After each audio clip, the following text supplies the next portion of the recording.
Hello everyone, আসসালামু আলাইকুম। আজ আমি আমার ডায়েরি থেকে তোমাদের একটা কবিতা শোনাবো। হয়তো এই কবিতার কোনো একটা লাইন তোমার নিজের গল্প মনে হবে। চলো শুরু করি। কবিতার নাম কিছু কথা বলা হয় না। আমার ডায়েরিতে কিছু কথা আছে যেগুলো কখনো কাউকে বলা হয়নি, কারণ কিছু অনুভূতি মুখে বললে খুব ছোট হয়ে যায়।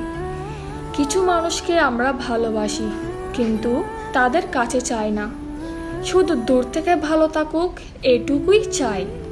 কিছু স্মৃতি ভুলে যেতে চাই, অথচ রাত হলেই সবার আগে তারাই মনে পড়ে।